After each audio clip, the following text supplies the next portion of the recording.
What's up, everyone? So I'm here today to talk about a topic, once again, that I believe is very beneficial to a lot of MBTI enthusiasts and to people who are on the opposite side who are actually even opposing to personality psychology altogether. This topic is essentially the fact that we are not supposed to be allowing typology to limit us, but rather to use as a springboard to become the best versions of ourselves. Now, this has been on my mind for quite a while because it's a debate that I often have to even explain to other people, which we'll get into later. But this resurfaced in my mind, and the urgency to make this video came about after Alex Whitley, my good friend from the video that we made on Christian creativity, he posted this saying, 2 years ago, I was a huge fan of personality and strengths tests. I do believe in the importance of understanding who you are, but I'm not so sure anymore tests like this are the best indicators. For example, I took a few tests 2 years ago and I learned some things I was good at. But what I naturally assumed was everything the test didn't tell me I was good at, then I shouldn't try. Even when it comes to a personality test, I think we read about a personality description that honestly might not be so accurate. But it's what a test told us, so then it's like we reinforce that behavior. Maybe I'm the only one. I think people take these tests too young and then reinforce what the test told them. I wonder if it's better to learn about yourself from experience and evaluating that, than let that be supported by a test. To me, it just seems silly that we let a few questions characterize who we should be, or a gifts test inform our potential. It's crazy because I would have never said this 2 years ago, but I'm learning I can do a lot more than what a test said about me, and I find myself reinforcing a personality behavior because is who a test said I am in the reality. I don't think that would be me naturally, but I could be wrong. Thoughts? So yeah, after reading that, of course I had to leave my input on there, and actually Alex later on said that he was waiting for me to respond to it. So I guess that was sort of kind of like not like a manipulative type of bait, but he knew that I would see it and he actually valued my insight. On that post, I actually told him that I totally agree with him. And usually the people who do what he was saying are the people who are less informed on what personality psychology really is. These are the people who go on 16personalities.com. Most of them, probably like 65% of the time, get the wrong results, but because they don't know better, and because 16 Personalities does not have the best descriptions because they're explaining off of behavior as opposed to cognitive functions, then they're just get their results and they're like, oh wow, this is my type. Look at the things that it says that I can do. Look at the things that it says that I'm not that good at. Okay, well in that case, I'm just going to focus on this, and I guess I suck at everything else. And what I was telling Alex, who by the way I believe to be ISFP, which makes even more sense because as I'm taking this profiler training course with Personality Hacker, they actually said that ISFPs are the types who are most able to see just about every part of them inside them. And so then they actually either go really for personality typing or they're really against it. And this isn't to like force personality typology on anybody. If Alex chose not to ever use it again, I would not be offended at all. But this is just to further explain at least the facts about how personality psychology should be used. And for those of you who may not really know too much about all of this, check out some of my past videos, especially the 65% chance that your MBTI results are wrong. What I went on to tell Alex is that your personality type should not limit you from what you're capable of doing. Rather, it should be a map.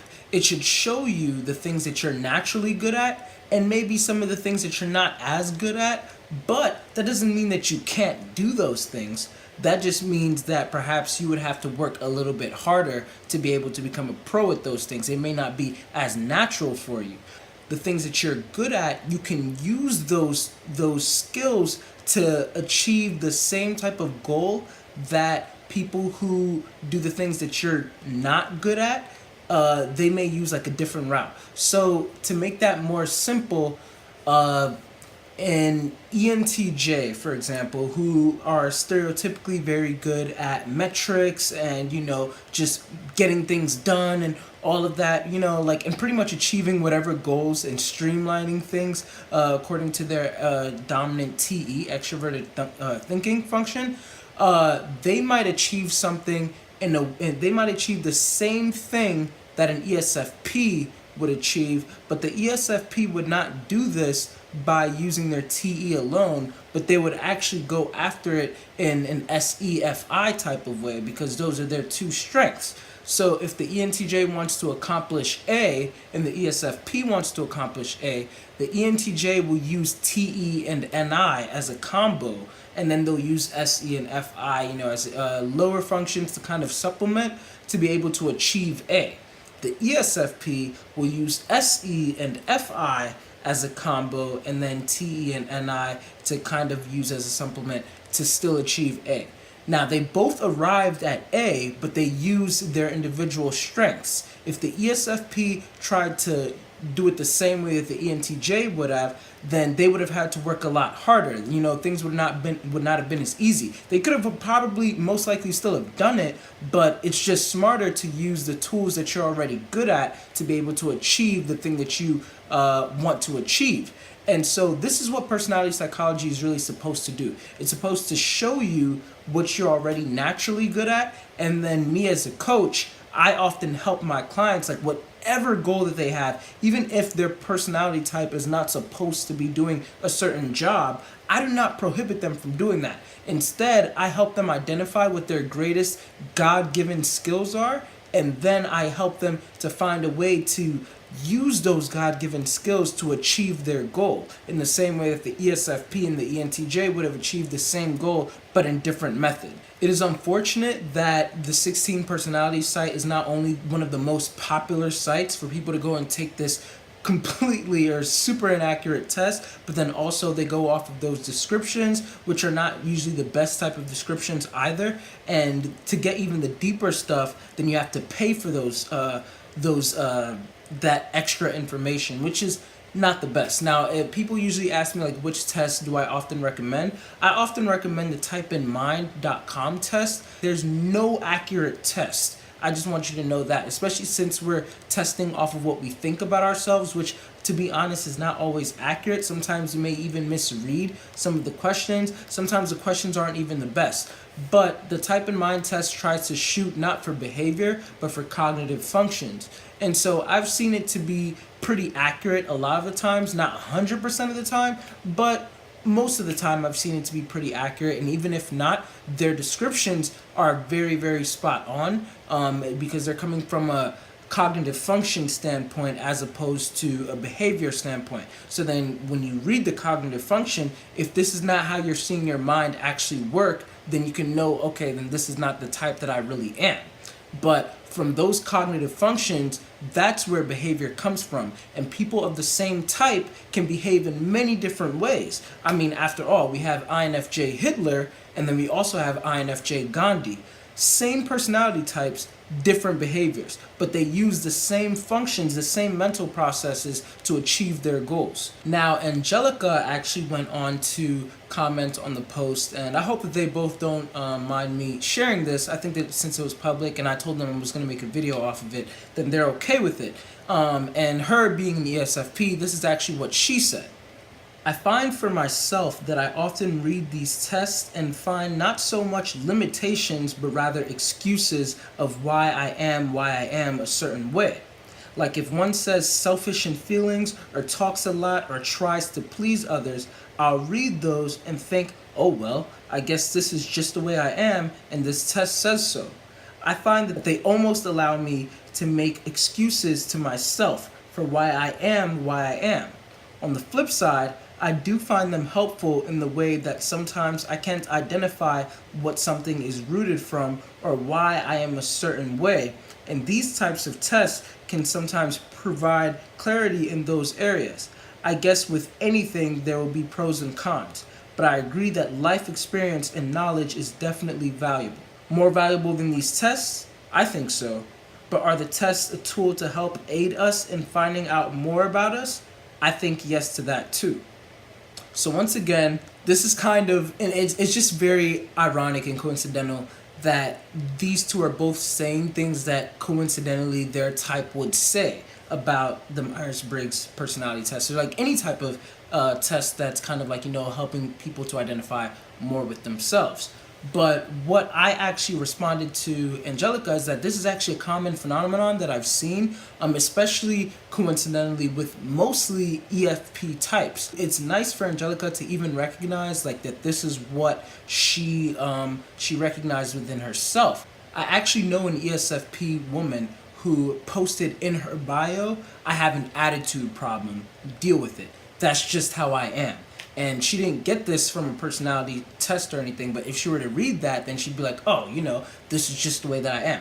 I've made a video on this too, even without dealing with the personality psychology, but mainly just like if you identify something about yourself, why not try and fix it? We are not supposed to be in concrete who we are, especially God did not create us to live with bad behavior, bad qualities amongst ourselves, bad traits. Some types of people are more prone to having different types of bad qualities. However, this does not mean that they cannot change those qualities. We are not destined to forever live to being selfish or being people who interrupt others or talking over people or having a bad attitude. All of these things can be worked on, especially if you are a Christian. They should be worked on. Like I said, there's different personalities who struggle with different things. Of course, certain types, they will not struggle as much with being very selfish or being very talkative, but they might struggle in other areas, like maybe they're being a little bit too selfless to the point where sometimes it can even be manipulative, or sometimes they can be so quiet that they don't even know what to say, and there's just a whole bunch of like other different things that can come from that. But personality psychology is supposed to be helping you to identify what you most relate to, your best fit type, and then using that as a springboard to work and better yourself. This is why we call it personal development. So if you learn these type of things about yourself, and you also learn these type of things about your partner, or you learn these type of things about your mom, your dad, your sister, whoever, then it allows you to have a better way of communicating with them. Oh, you think in a naturally more abstract way. You have a mindset that's pretty much not all that grounded. So when I'm speaking to you, then I have to try and, speak from a more futuristic or a less grounded, a more abstract point of view. I have to get used to you being able to, speak in metaphor. But at the same time, the people who may live up to those traits, the people who have those type of traits, they also have to learn how to speak the other side of the language as well. It's not, oh, everybody has to serve me. This tool is supposed to be, at least the way that I try to teach it, it's supposed to be a way for us to help each other understand each other. So as I learn about typology, I use it not only to better myself, but also to help me to understand other people and to help other people. If there's a conflict, then I start thinking, okay, what type is this person? That makes sense. They're seeing things from this side. This is how they naturally make decisions. That person's not really a jerk. They just make decisions in a different way than I do. So let me try and speak their language. Let me try and do this. And if they are also doing the same thing, we can meet in the middle ground and we can get things done more effectively. This helps out a lot when it comes to relationships. But once again, if you are using it as a way to be stagnant, if you're using it as a way to make excuses, then you are actually using this tool more as a sword to just swing around and even swing and kill yourself in a way, and it's better that you may have not even figured this thing out at all. I want to remind everyone that we are much more than our personality type. Our personality type is not supposed to be a cage that we're trapped in.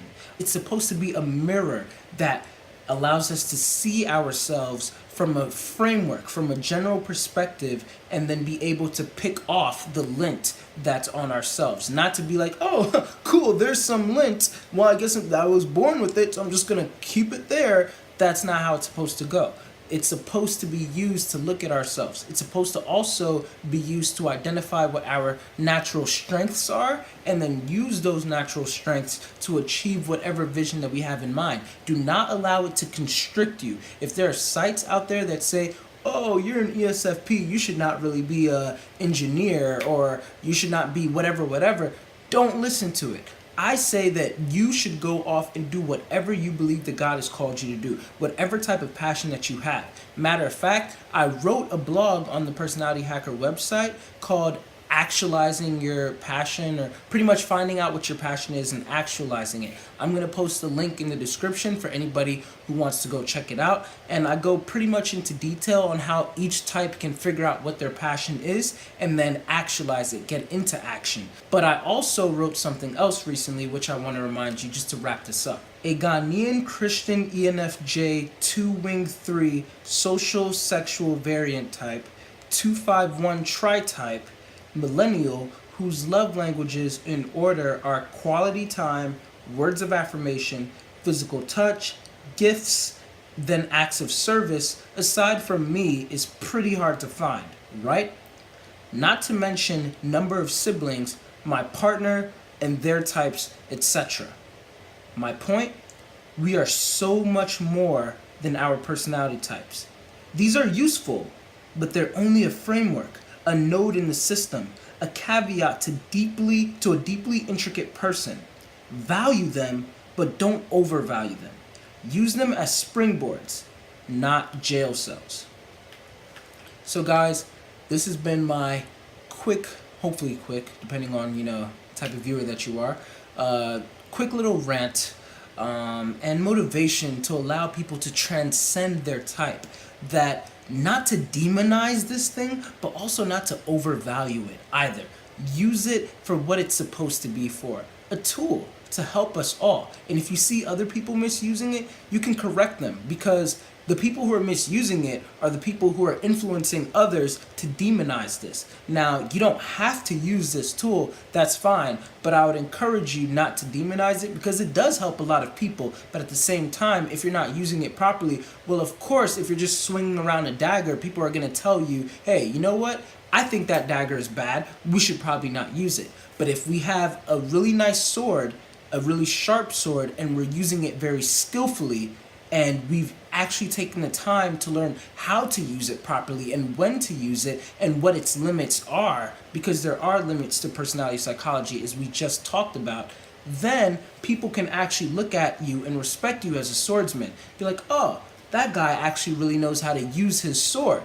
So in that case, I'm not going to tell this guy not to ever use it, because clearly he doesn't just swing it around. He didn't just take like 2 lessons, read a little description online, and then make a whole bunch of stuff off of it. But instead, he really did his research. He really learned and trained himself to have to be very skilled with this sword, and he uses it in the best ways that he possibly can, and the places where it's not supposed to be used, he doesn't use it. So hopefully this all made sense. Hopefully this has helped you to better transcend your type, and hopefully this has allowed you to break through the glass ceilings that you may have placed above yourself. I made a video on that too. So yeah, thanks everyone for watching this video. Appreciate you guys. Leave your questions, comments, concerns. If you disagree, even respectfully, you can leave those disagreements. We'll discuss it in the questions or in the comment section. But yeah, thanks again for watching everyone, and done.